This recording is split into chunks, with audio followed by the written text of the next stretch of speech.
Hello, good evening. It's Monica from Life is Art, and it's Wednesday. Let's create. Tonight we are going to be creating a Twisted Easel card. And I'm just bringing up my video on the side so I can make sure that everything's in the frame. And if you're popping on to watch, just say hello or howdy so I know you're here. I'm going to turn the volume off on my phone because I just heard it making a noise. Gotta love it. All the technology. How's everybody today? Did you get outside, get some sunshine? We had rainish kind of stuff happening yesterday, but today was nice. Yeah, the kids this afternoon had a tea party. And then, because that's what every 19 and 18-year-old boy does on their summer holidays. Yes, they have a tea party. Good evening, Sue. Nice to see you're watching. So we are going to create something called a Twisted Easel card. Now, we have created easel cards before. We have done twisted cards that like have a twisted pop-up in the center. But this is a Twisted Easel card. And so let me just show you what we're going to be making. So this, starts out as a square card. And I'm doing mine as a 5x5. And I've got some of the Backyard Bliss pattern paper happening and cardstock.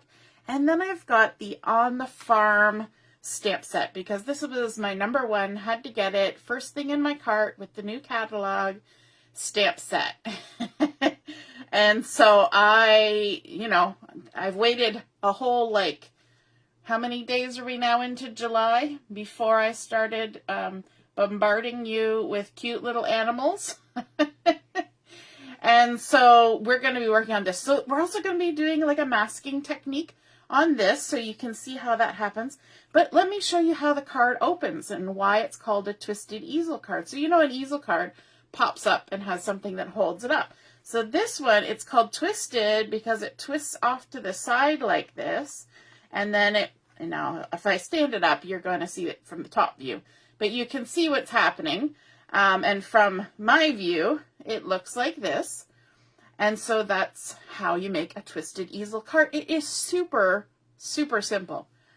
So if you are at all nervous about making folded cards, fun folds, let me tell you that the Twisted Easel card, super simple. So we're going to start with our card base. And as I said, we're doing a 5-inch square card. So we want to start with a piece of paper that is 5 inches by 10 inches. Easy. And we're not even going to use our ruler and our bone folder to do any scoring on this. If you want to, you can. Sue's like, I figured it out already. I'm done. If you want to, you can, but you don't have to. You can just fold it. So this is Shortbread that I'm using. And so I've got a 5 by 10 inch piece, and I'm just going to go ahead and fold it right in half. Just like this. You want to make sure you line up your corners. And then you're going to push out from the center and then off to either side. And that creates a nice crisp fold as long as you're holding those. And then you can take the handle of your handy dandy non-stick microtip scissors and just give it a good old crease. So there is our 5x5 card, but we want to make it to be able to do the twist.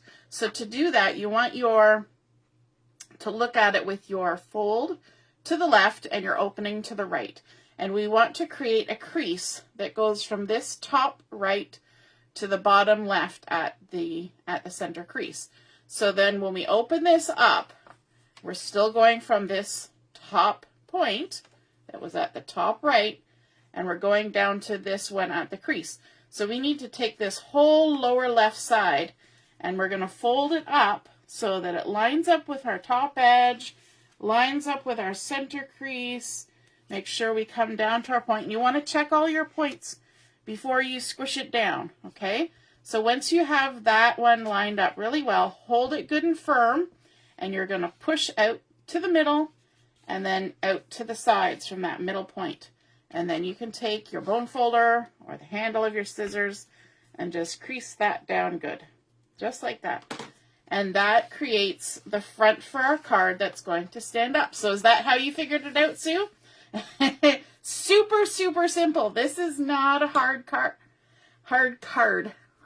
That's like a tongue twister. It's hard to say. And then we want to start decorating. That's our whole base of our card. So easy. So let's bring in a piece of cardstock. So I chose Papaya, and I'm actually using the lighter side of the Papaya. And I cut this one, let me just double check, to a 3/4 inch square. So 3/4 by 3/4. And that just fits nicely on the front of my card with a nice little bit of that shortbread showing all the way around. Okay, so I'm going to set that aside. Then I've got some of the pattern paper from that Backyard Bliss collection. If you guys haven't seen that collection yet, let me just grab my catalog so that you could, there's the stamp set on the farm. So cute. But the Backyard Bliss is a really pretty collection. Look at that. It's all gardening and vegetables and florals. And I love this green grass pattern paper. It's like a whole backyard garden, backyard lawn. And you've got your wood grain and some florals and some veggies and gardening things and some chicken wire, beautiful stickers, and all sorts of fun things. So that's Backyard Bliss. So that's what we're going with. That's where we got this pattern paper from. So I'm going to go ahead and layer my pattern paper onto my cardstock. And I cut my pattern paper just a little bit smaller. And let me get that measurement for you as well, so that you know. So this one was 4.5 inch square. Isn't this great? We've just got nice square pieces today. We're keeping it simple. I don't know, it must be one of those days where I thought, let's just do something simple. And I was watching the live video of the Hope and Kindness scrapbooking workshop that was happening on the Close to My Heart Facebook page, and that was fun. But they're still cutting. So that project is not a simple one. But they're going to have a long day because they haven't even started putting it together yet. Hey, Karen. Nice to see you're watching. Good afternoon. Or morning. I think maybe you're still morning. So now we've got our two pieces like this. Now, when we connect this together, we're only going to be adhering on this part of the triangle. Okay, so from this lower point to the upper right, this is the only part. So we're going to use some liquid glue, I think. That will just make life easy. But we also need to take into account the fact that this is just a little bit smaller. So we're not going to put glue right to the edge of the shortbread. Okay, we're going to keep it a little bit in from the edge and only go in this lower triangle like so. Add some glue. In fact, on my prototype, I didn't use liquid glue. I just used this sticky tape, the double-sided adhesive, but this works lovely well. And it also gives you a bit of wiggle room if you have to straighten things up. So there we go. Now, we're going to let this sit to the side just to dry while we work on our stamping. So again, we're going to be using the On the Farm stamp set, which is so fun. I was so excited. And one of the quintessential things that you see with sort of country decor is this stack of animals, right? So we're going to create our own stack of animals, but we don't want to see the pieces of the other animals coming through. So we need to do some masking. And you're going to have, the big cow on the bottom, and then you're going to have the sheep, and then you're going to have the goose. So if you think about it logically, the sheep is going to be sitting on top of the cow, and it's all big and fluffy. So you're going to see the sheep, and the cow will kind of be behind it, right? And then the goose will be on the back of the sheep, so it'll be behind the head of the sheep. So the only piece that we need to create a mask for is just our fluffo little sheep here in the center. So let me grab a piece of scrap paper, and I just use either printer paper or just, you know, whatever, nice thin paper. It's not cardstock or anything. And then I also need my ink. I should put my scrap paper over there because we're going to stamp. So I've got my second Versamat flipped over so that we can do the stamping. And I have my little sheep here on my block, and I'm just going to ink them up. Doesn't have to be fancy because this is just for the masking. So we're going to stamp them off there. Just set that aside for a minute because we'll need it again. And now we get to do some fussy cutting. Everybody's favorite thing. The fussy cutting. But if you think about it, we're going to have our cow in behind here, right? But these are just lines. His little legs are just stick drawings. So we don't have to worry about cutting around those because the little stick lines will go in front of whatever is underneath them. So I'm only going to trim around the floof, the floofy bits, the woolly bits of my little sheep. So I'm just going to carefully go around the little scallops. And this is one time where you want to cut right on that inked line like that. I'm going to cut some of this extra off because it's getting twisted up. Oh, Karen says, yes, sticky notes. Sticky notes are great for doing this. I always find that my sticky notes tend to curl up when I peel them off the block. So I sometimes use them. But most often I just reach for a scrap of paper. I figure I'm not crafting in a wind, so it doesn't have to stick down too much. And even this floofy bits on the side, I really don't have to be that careful about. But because I don't want to have to make my mask 100 times, if I want to mask the sheep again at some point in the future, I cut it all out the way it normally would be. And then I stick it inside my stamp pouch and keep it in there. So quite often, if you pull a set of stamps out of my thing, you'll see a bunch of very inky looking scraps of paper, and those are the masks that I've been using over and over again. Because why have to do this every time you want to mask your little sheepy, right? So we're just going around his little ears. And even if you cut off half of the line, it doesn't matter because the other lines that you're stamping can go on top of lines that have already been stamped because they're just black ink, if that makes sense. Just not in the empty spaces, like the floofy bits. So there's our little mask. So now we need our piece of white daisy that we're going to do our stamping with. And so I've got my cardstock, and I've got my cow on my block here, and I've got my little goose on my block, and I've got my little sheep. Now, because we're going to mask our sheep, that means we have to stamp the sheep first. So let's get our ink out, and we're going to ink up our sheep, and we're going to stamp them. You got to remember that you're leaving room for your cow at the bottom. So I cut myself lots of space here, probably wastefully, but I don't want to run out of space when I'm halfway through the project, right? So there, we've stamped our little sheep, and then we can take our mask and stick it down right on top of that stamped image, like so. Yep, his ears line up, good. And now we can go ahead and stamp the other animals. And so let's get our little cow.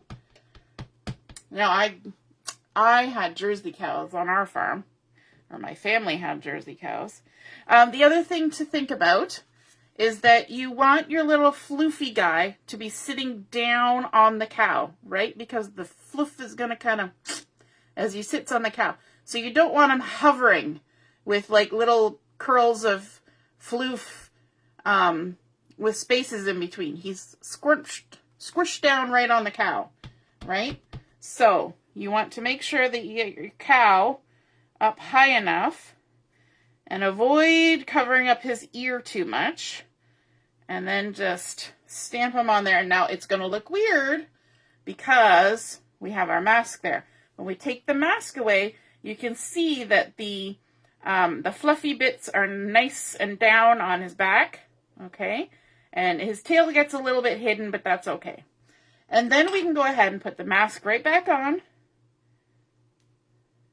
Like so. And now we're going to stamp our little goose. Our little goose. I was kind of sad that this stamp set didn't have a chicken, because I was really excited about having a chicken. So, you know. Now, we also need to think about this. Goose is going to be standing on the sheep's back, right? The goose is not standing on the sheep's head. The goose is standing on the sheep's back. So you want it kind of tucked down behind his head so it looks like he's, you know, got some weight to him. He's not just, you know, hanging up in the air there. Okay, so let's go ahead and stamp him there like that. Lovely. Ooh, I had a bit of ink, but that's okay. We're going to fussy cut him. So now I can keep that mask and use it many more times till I've destroyed it. And we used our intense black ink on purpose because we want to be able to do some coloring. And I was super, super thrilled with the technique that they used in the catalog for coloring the animals. So I'm going to try and emulate that as much as I can. So I don't know if you can see this very well. Sorry, I got a tickle in my throat. Maybe you can see it on the sheet the best. So you see how they've just kind of sort of coloring book shaded them, where they've done it in big blocks. I'll show you also here on the horse. You see how the shading is done very, the only way I can describe it is very much like a coloring book and blocky. So that's what I'm going to try and emulate. So I'm going to take a sip of water here. Hey Mom, nice to see you're watching. And yes, always save your masks. Because, you know, you've already done the work. Why, you know, duplicate everything? So I've got just a couple of colors here. I've got my brown gray blend. I'm going to use that for the shadows. Then I've got my pale pink blend. I've got my coral blend. And I've got my fair skin blend. And I've got my true black. And obviously you can tell that we're going to be doing the spots for the cow with the true black. But as a note of caution, do not do your spots first. Leave your spots till the very end, because when you go to do the shadow on your cow, if you've already done the spots, chances are you will pull that color along. You'll look like your cow's been rolling in the mud, which is a look, but might not be the look you're going for. So save the black to the end, okay? Oh, pardon me. Huh. We are going to start with the shadow, weirdly enough, because usually you leave the shadow to the end. But we're going to start with the shadow. And let me just remind myself, yes, we were going to use the light. So we're using the light of the brown gray blend to do the shadow. Maybe I'll move over here onto the harder surface. And what I'm going to do for my cow is I'm going to have a shadow that comes all the way down and across. Because I'm doing a swoopy, that's great lingo I'm using this evening. Because I'm doing a swoopy, I'm going to turn my page so that I can naturally go with the way my hand is going to bend. It's much easier to make a curve if you're curving the way your hand is normally going to go, right? So we're going to start up here just beside his ear, basically. And we'll go all the way around and come up like that. And it seems odd, but it looks so cool. And then I'm just going to color in everything that is between that line and the edge. Okay? I'm even going to turn my paper all the way around. And just fill that in. It's super simple coloring on this because it's, like I said, just kind of like coloring book. So there is the shadow on our cow. Easy peasy. And then the next, if I put that there, then you can actually maybe see the color.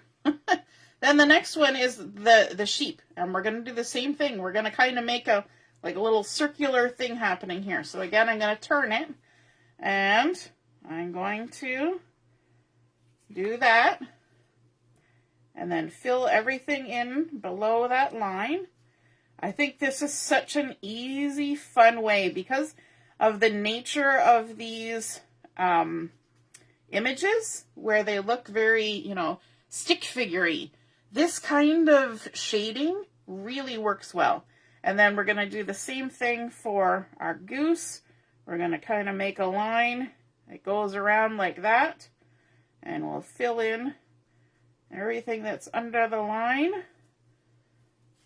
There we go. That's it. That's the shading. Done. Easy. So that was the brown gray blend at the lightest shade on there. And then let's fill in our sheep here. So I've got my fair skin blend. And we're going to use the lightest color on the fair skin blend to add some color to his woolly bits.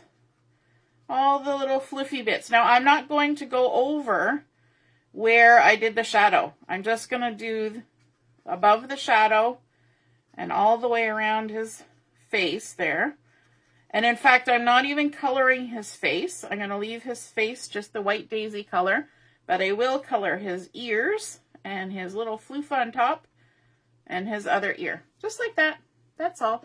And then I'm going to use this color also. I'll color just this little bit on the goose's neck and the little goose's bell. Just like that.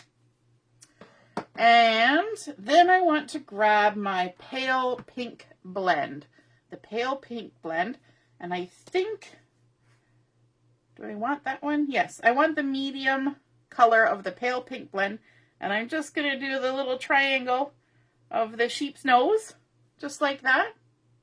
So cute. We can also do the beak of the goose. We're keeping the colors very simple on this one, which is nice. And then we're also going to do the ears of our cow and the whole nose. Just do the whole nose with the mid color of the pale pink like that. I like to leave my things on the large sheet of paper until I'm done the coloring. For one thing, it gives you the extra bits on the side where you can test your colors, which is important sometimes. You know, you want to make sure you've got the right color. And then I'm going to take the mid of my coral blend, and I'm going to put a little bit of shadow on the bottom of this cow's nose. Just like that. A little bit of shadow. Just like that. And I think I want to add even a little bit more color. I'm going to take the light coral, and I'm just going to add it on the bell there. And maybe here. Just for fun. Just to add a little bit more color. Now, I forgot to do the udder. So bring back in that middle one. Yes, the middle one of the pale pink. And we're going to color in the udder. Don't want to forget that. Cows are the only ones that can walk around with things hanging out. And then we'll also take the mid of the coral and just do a little bit of shadow under right there. Just under the belly at the top of the udder. Everything else was kind of shadowed at the bottom, but that's recessed under. So that's why we changed to where the shadow is. So let me lift that up so you can see what we've done there. And I think that is just super cute. What do you guys think? Isn't that a fun coloring technique with those kinds of line drawing animals? Now, the last thing we need to do is we have to add our true black onto here. Oh, Sue, okay, we'll see you later. Heading to the park. Yep, get some good photos. I love seeing your photos. The birds and the deer. Amazing. Have fun. So then we're just going to go ahead and fill in all of the spots. And don't worry that the little sheep's legs disappear. Okay? If it really bothers you that the legs disappear, so the little foot disappears and then part of the leg, you could take your white gel pen and just do a tiny little bit of a highlight on the foot, but I just left it because, you know, life's too short to worry about that. So I just go ahead and color those in.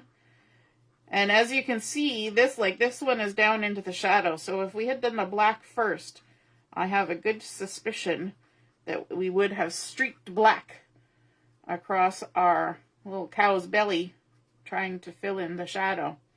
So there's my little tip for the day. Do the spots at the end. And I need to reorder my True Black because it's starting to get a little low in color. Kind of makes you have to go over spots a few times. That's always the best part of using a marker, right? When it starts getting low and you just have to color it more. There we go. I don't know. Are you guys like me? Do you spin your images around when you're coloring?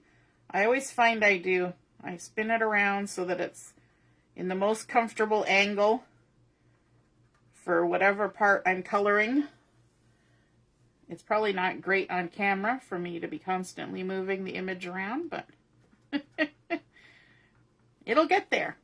And then, because we have done all of this coloring, we get to do my next favorite thing, which is fussy cutting. And there's a couple pieces of this that are sort of interior pieces, here by the tail and here by the ear. And I'm one of those crazy people that cuts out stuff like that. So I'm going to do it before I cut my large pieces on the outside off, because it gives more structure to my image to cut these interior pieces if I do it before it's all fussy cut out. So then I just take my blade and go around, and I leave the same halo that there is on the outside, or that I will leave on the outside, on the inside, on the inside and the outside, and the upside down. And it's always best to have a good sharp blade for this. And then just poke it out. There we go. And I like that because we have some pattern paper behind our image that we don't want to miss out on. Just because we have the image, right? We want to get the feel of it. So I'm going to rough cut out first to get rid of as much of the excess paper as I can. And then we can cut the inside. Let's see, I always like to start somewhere big. So again, you're going to cut, pivoting your paper, leaving a halo of white cardstock. And I'm even going up in between his legs. You don't have to. I shouldn't say him. It's obviously a girl, because it's... That's about the only anatomical thing that's happening here. In terms of accuracy, and it's pretty inaccurate, but it's definitely a cow. A milk cow. As opposed to a bull.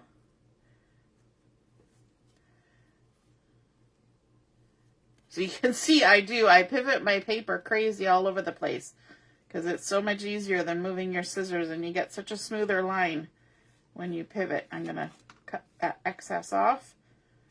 It's getting in the way.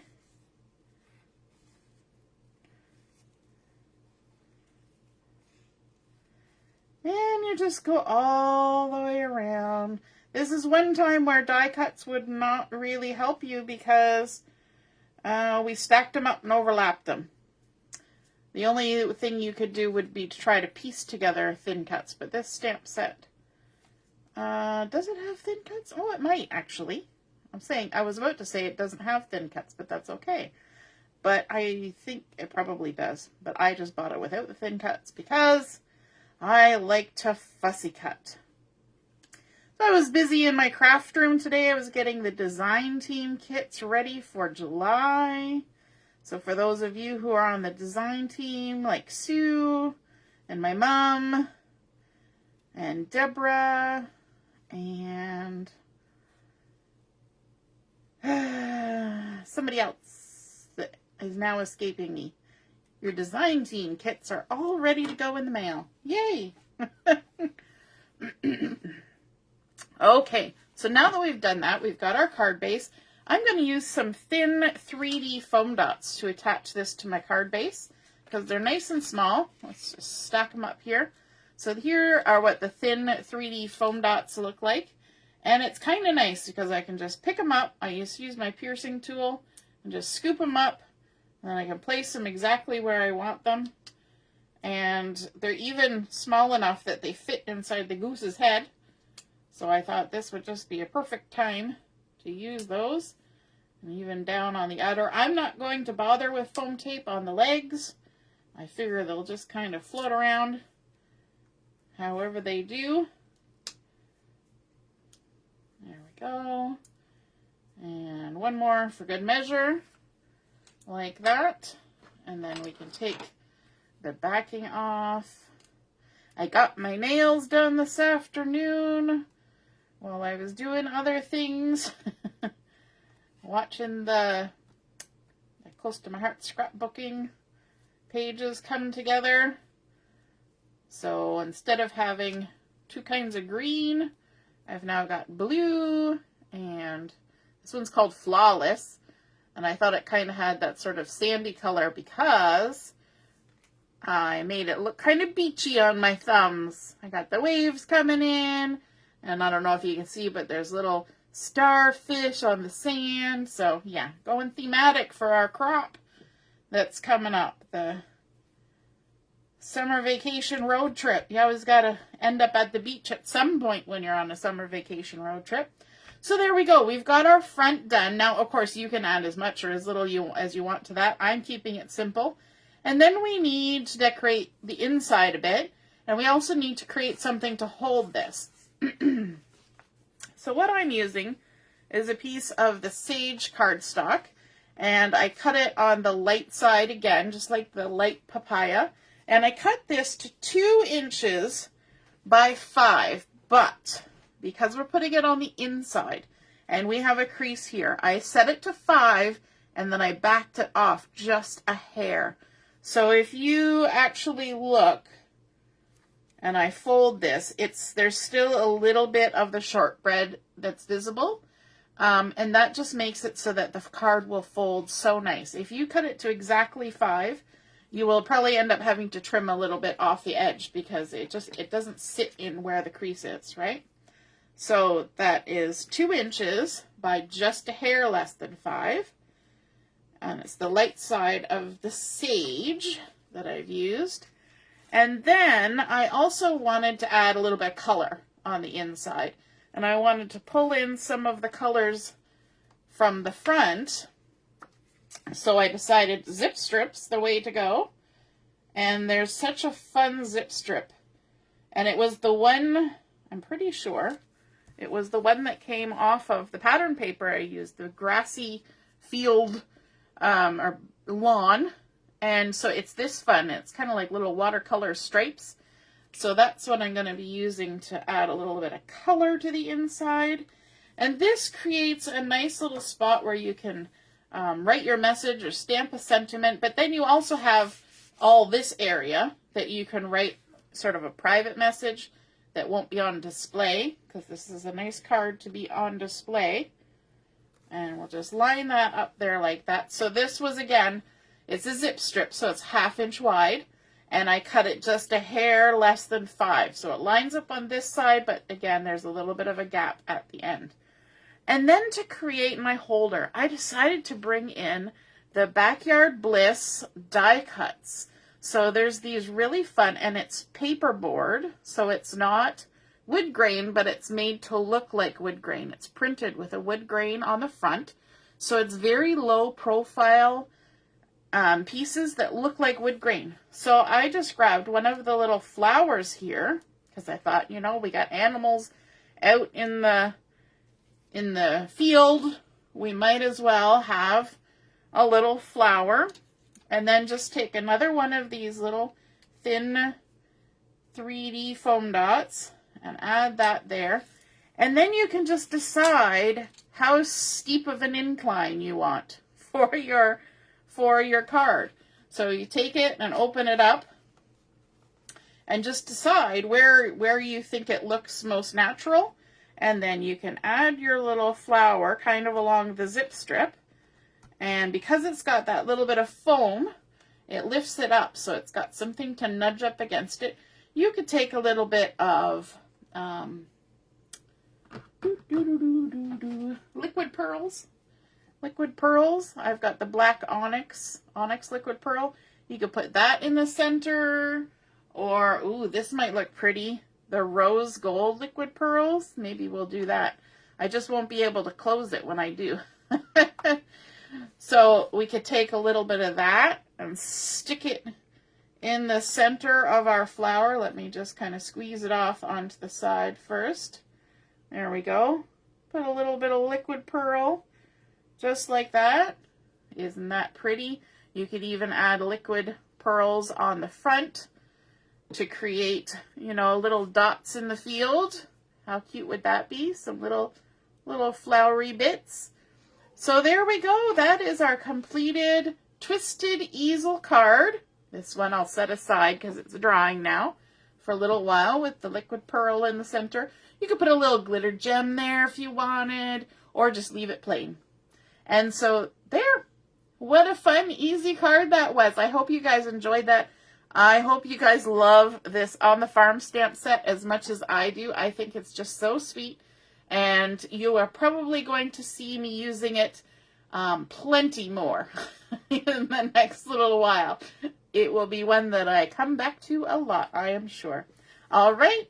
Have a great evening, everyone. Toodaloo. And don't forget, tomorrow we're starting our summer vacation road trip crop. And it's hopefully going to be a great 4 days. So I hope to see you there. Have a great one. Toodaloo. Bye.